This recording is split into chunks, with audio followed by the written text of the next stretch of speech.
Hello, hey, what's up? How you doing? I just wanted to come on here real quick and just do a quick video about some stuff that I'm going to do in 2022 and how I'm going to make a new playlist down here somewhere about my journey into making better video in 2022. And it starts with getting some equipment for my X-T4, which is right here.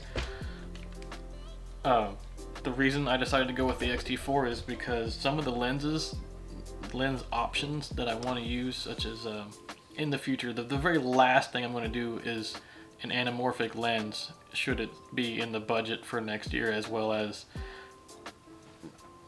depending on what kind of lenses come out next year versus what's available now. Are a little bit, they're a little bit cheaper for the X-T4, and they're a little bit lighter weight. And the videos I'm going to be making this year are kind of not worth putting the extra money into the R6, because they're going to be mostly vlogs, and they're going to be mostly like cinematic type of B-roll and things for Instagram Reels. You know, that's the path to growth these days on Instagram. And I don't really want to do all the reels that everyone else is doing, where they all do the dancing, or they put the music on there and they have like 100 photos fly by to the different synchronicities of the music. I just kind of want to take my time and do, like, 30-second to 1 minute, almost sort of like trailers or short filmish type things.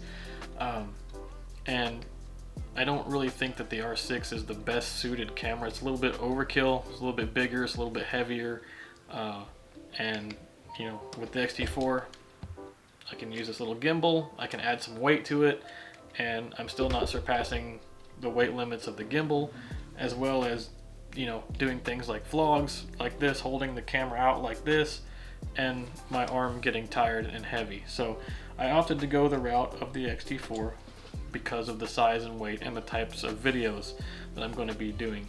Now, I still like the R6, I still love it, I'm still going to be using it for a lot of photographs as well as video, but I'm going to tend to use it more in a sort of a controlled setup, like right now, where I'm just a talking head. The light is fairly controlled, all I have is the tripod and ND filter and a mic on top. So anyway, if I were to do anything beyond vlogs and reels and stuff like that, I will probably use the R6, just because it has a little bit better depth of field, as well as the autofocus is way better. The X-T4 is okay, but this is way better. So there are a few projects that we have in the works. One of them may involve a sort of local parkour guy that likes to bounce off the walls and climb things and stuff like that.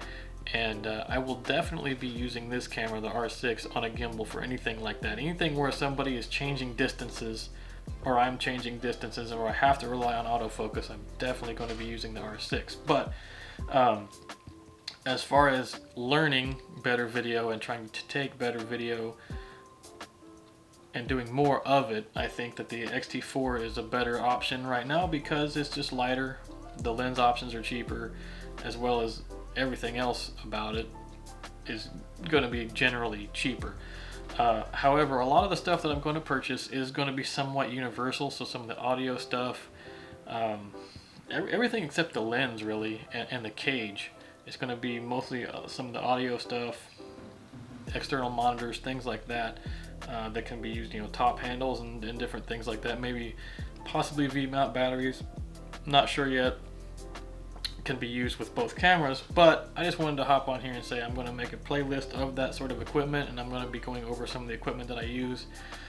So if you're ever interested in what I'm using for both photography and video, you can find it down there in the 2022/equipment YouTube playlists.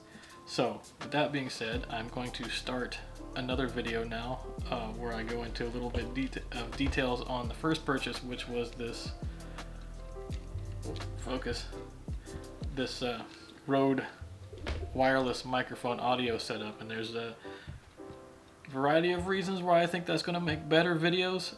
Mostly has to do with vlogs, so that I can turn the camera around and show you what I'm getting ready to take photographs of without losing any audio levels, because the shotgun mic is pointed at me, and when I turn around you can't really hear me that well, as well as a few other things that I'll go over in the video. So if you have any interest in watching that video about why I think the audio is going to make my video a little bit better and why it's a good starting point for me, keep an eye out for that. It should be up in a couple of days, and that's about it. This was just a quick sort of preview of what's to come.